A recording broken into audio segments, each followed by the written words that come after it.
Hello, I am Jin. Long time no see. I am here to talk about the books I read in 2023. I read 20 books according to Goodreads. I actually read more than that, but a lot of them were rereads, so I didn't count that for this list. Yeah, so I'm just gonna tell you a little bit about each book, what I thought of it, what I rated it, and then at the end, I'll tell you what was my favorite book of 2023. So I'm gonna go in the order that I read them. Okay, Piranesi by Susanna Clark. So in this one, the titular character, Piranesi, lives in a strange and infinite house with halls full of statues and ocean water and moonlight. There is only one other living occupant in the house. That is a man that Piranesi knows as the Other. But Piranesi soon discovers that there may be somebody else in the house, somebody dangerous. I loved this book so much. It was my first book of the year that I read, and immediately I knew it was going to be competing with some of my all-time favorite books. The writing was beautiful. There was this lyricism. Whimsical isn't quite the right word. There was just this I just otherworldly feel to it in the best, most beautiful way. I love the house. I love the concept of the house. And I would recommend this to everybody. Everybody should read this. I know it's probably not everybody's kind of book, but for me it was perfect. I describe it as a gentle book, if that makes any sense. I don't know how to explain what I mean by that. I just know that I felt it was a gentle book. It was a 5-star read, no doubt about it. My next book was The Oleander Sword by Tasha Suri. This is the sequel to The Jasmine Throne, which I read, now it's last year in 2022. But I loved The Jasmine Throne and I loved The Oleander Sword as well. Both of them were 5-star reads for me. I don't know what to say about this book because it's a sequel, so just the first book, it's fantasy inspired by India and Indian mythology. There's in the first book there's a princess locked away in an ancient temple and a maid servant with magic who shouldn't be alive. It's sapphic and I loved it so much. It's hard to pick, but I think I might have liked the Oleander Sword better than the Jasmine Throne. Maybe. The third book is supposed to come out sometime this year, sometime in 2024, so I am very excited for that. Yeah. So the next book I read was The Midnight Girls, which is about 3 different girls who serve 3 different witches. They're coming together for the time of Carnival, where 2 of them are competing to get the heart of the prince so that they can bring it back to their respective witch grandmother to eat and consume, because princes' hearts give you magic, I guess. It's a nicely festive book. Like I said, it happens around Carnival, and there's a lot of winter festivities happening in it. And of course, there is a sapphic romance subplot, which I loved. If I was going to be super specific rating this, I'd probably rate it a 3.5.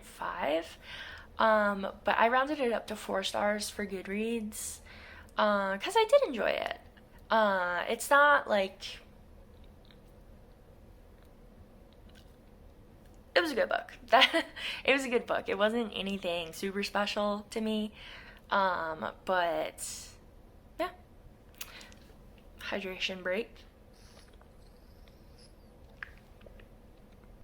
The Dark Descent of Elizabeth Frankenstein. The cover art is what originally drew me to this book. Let's take a moment to appreciate it. I've read Frankenstein, but wasn't super into it.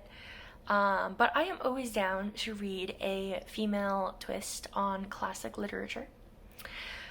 So basically, the main character, Elizabeth Lavenza, is Victor Frankenstein's best and only friend. And she grew up with him kind of as like a ward of the Frankenstein family. But as she sees more and more of Victor's true sadistic self, she has to tread more and more carefully to keep him happy and herself safe.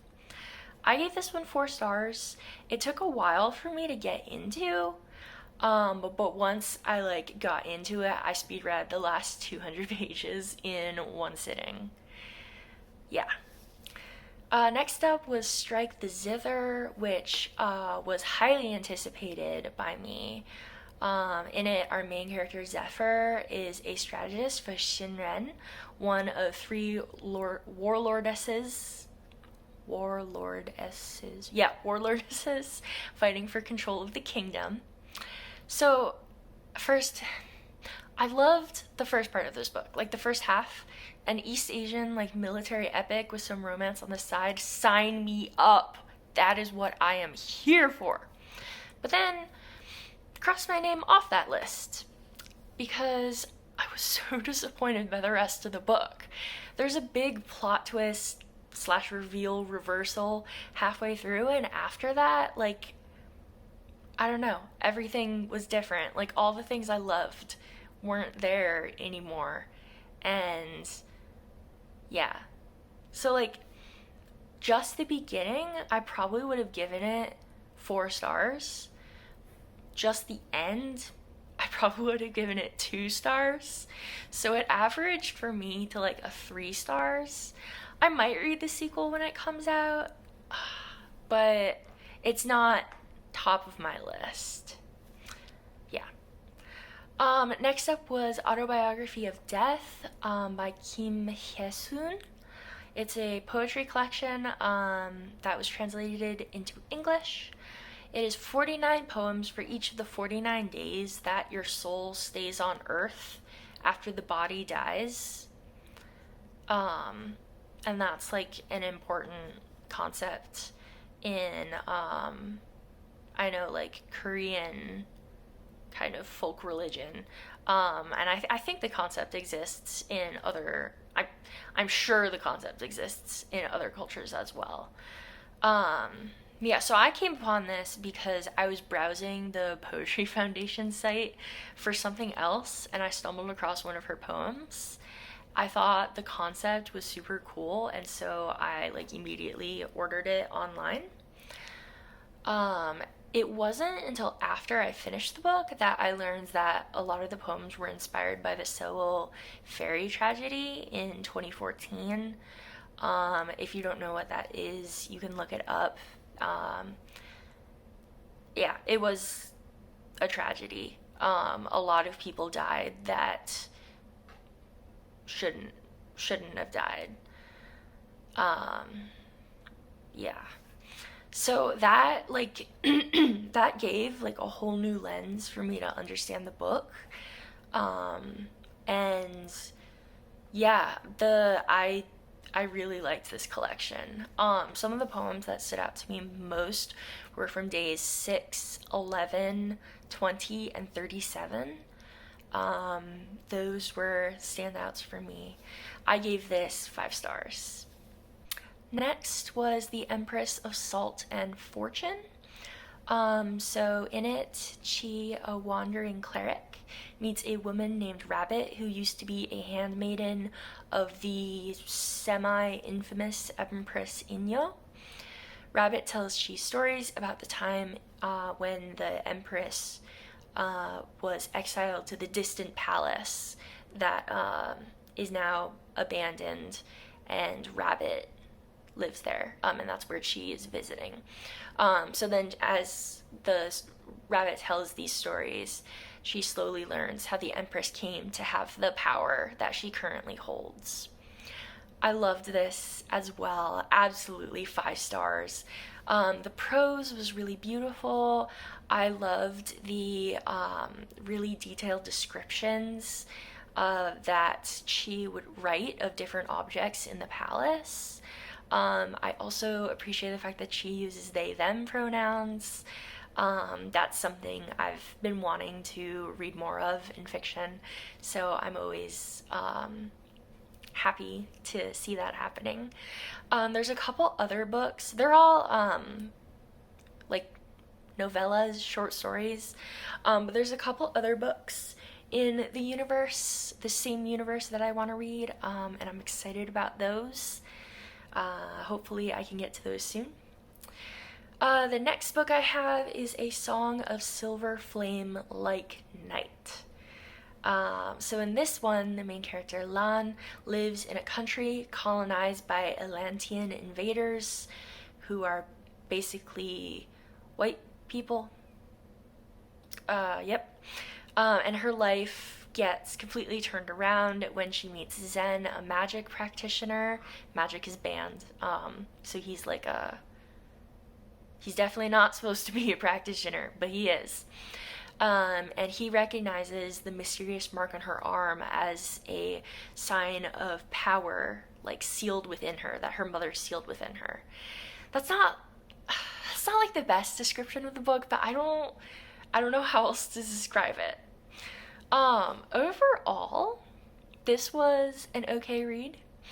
I wasn't super invested, so it took me longer to finish it than most books take me.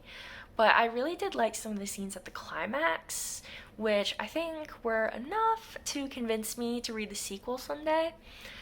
So I'd give this 3 stars. Yeah. Wasn't my fave. Wasn't terrible. It was meh. It was okay. After that, I read Winter Recipes from the Collective, which is a poetry collection by Louise Gluck. I don't know how to pronounce that. This author, she actually died really recently, which was kind of wild that, like, I had never heard of her. I picked up the poetry collection, I finished it, and then, like, the next day I saw that she died. Like, if it had been even a day earlier, her name would have meant, like, it wouldn't have meant anything to me, but, like, because I had just read the poetry, I was like, oh my gosh, like, I know who that is. I don't super know how to describe the poems in this book, but I enjoyed it. I was expecting more of a common thread linking the poems, but that wasn't there. I think that was just me misleading myself. Yeah, I gave this one 4 stars. So remember how I described Piranesi as a gentle book? This next one falls in the same category. It is a psalm for the wild built. So in this world, robots and humans parted ways a long time ago.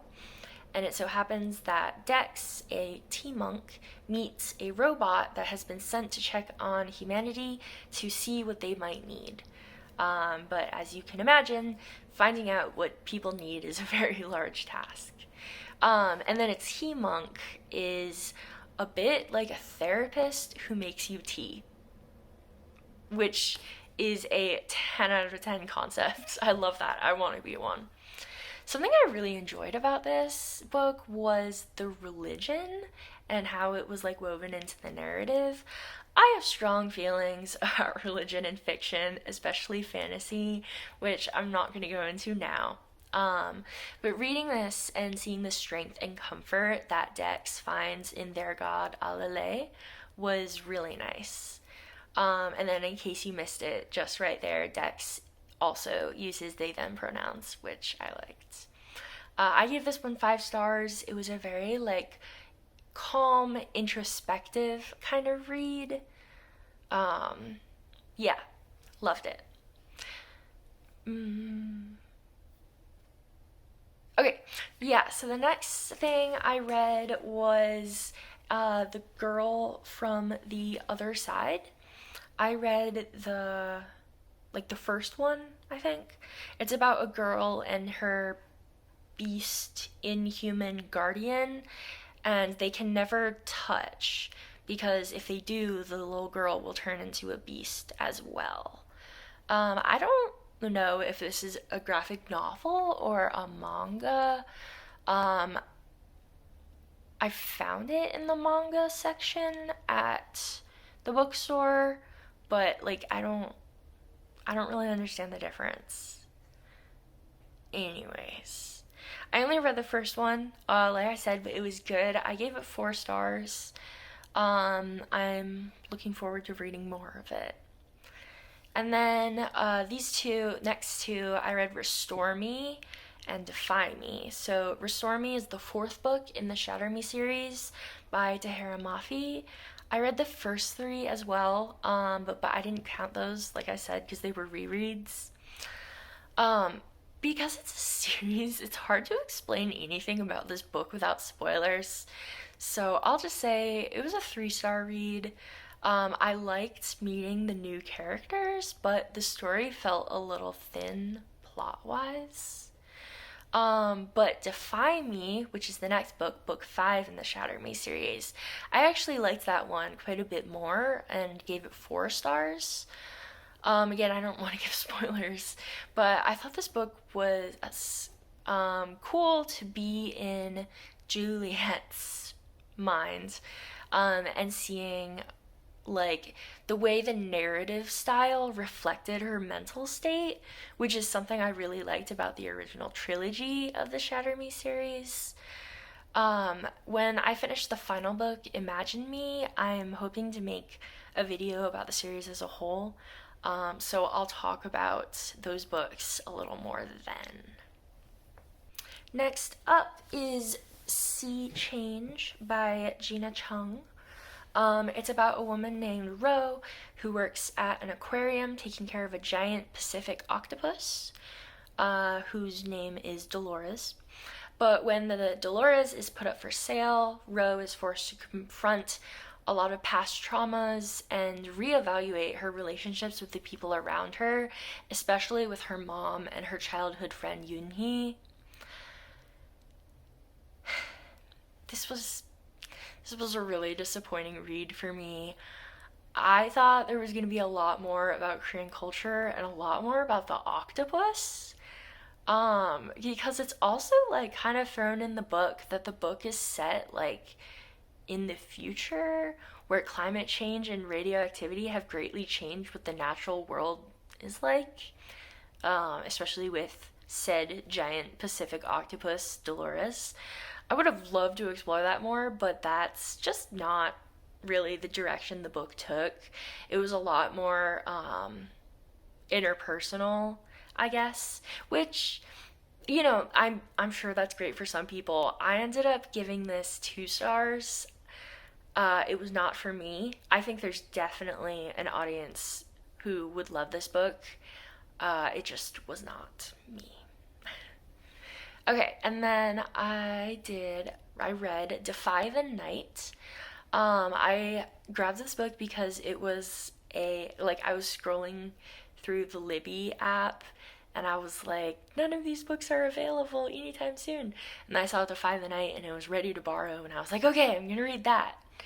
So in it, there's this plague, kind of like a magical plague. I'm not totally clear on that, but it can only be treated with the special petals of the moonflower plant. So unsurprisingly, the rich people hoard as much of the moonflower plants as they can, leaving the common people to suffer and die. And the main character, Tessa, is an apothecary in training who risks her life by stealing the flowers so that she can help create the cures and distribute them among the commoners. The book was a little meh to me. I didn't really like it, didn't really dislike it. I wish we could have learned more about the plague itself, like symptoms, origin, like who was the patient 0, what kind of potential mutations is it having, like are people building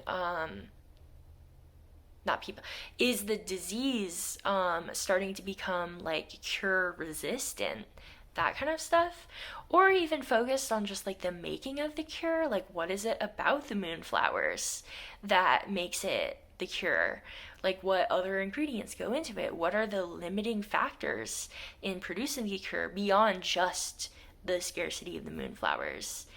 I have lots of feelings about fantasy medicine and first aid and would have loved to dive deeper into that. Um, but the book mainly focuses on characters, character development, and character relationships, which again, nothing wrong with that, just not really my thing. All right. And then the next book I read was Hell Followed With Us. This is like, it's a religious apocalypse with a trans main character, Benji, who is trying to escape the cult he grew up in and the terrible purpose that cult has planned for him.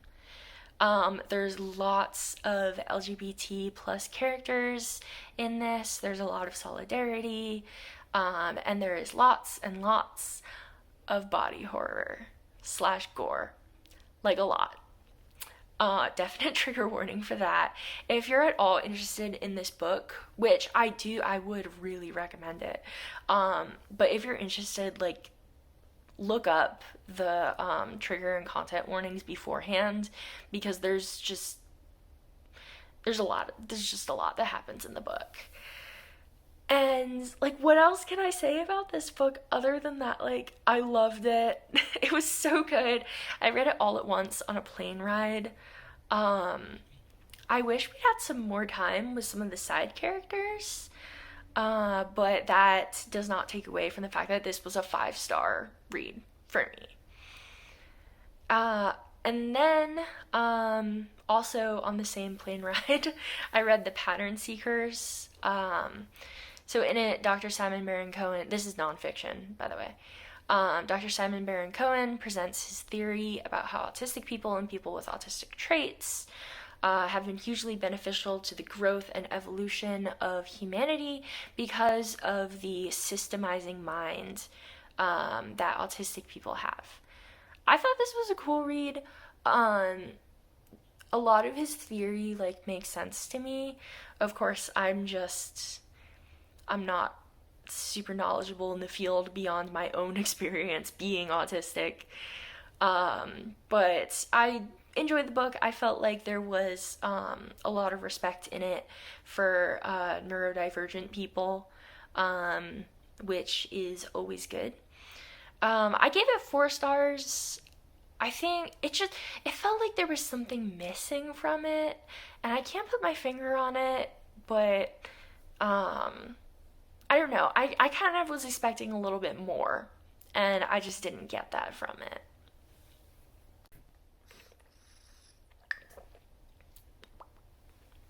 Okay, Thief Lady Liar. Thief, Liar Lady. No, Thief Lady Liar. Um, I'm gonna say it right up front. I gave this 2 stars. I didn't like the characters. I didn't like the plot. I didn't like the world.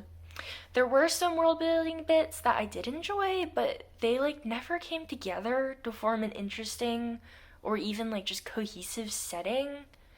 Basically, the book is a continuation of the Cinderella story, but one where every aspect of the Cinderella that we know is a lie, carefully placed in order to get Ash, the main character, into a position of power as the prince's wife. Which is a cool premise, but the execution of it just wasn't good. Honestly, I feel like the only Cinderella retelling I've ever liked was Cinder by Marissa Meyer, which I should reread that.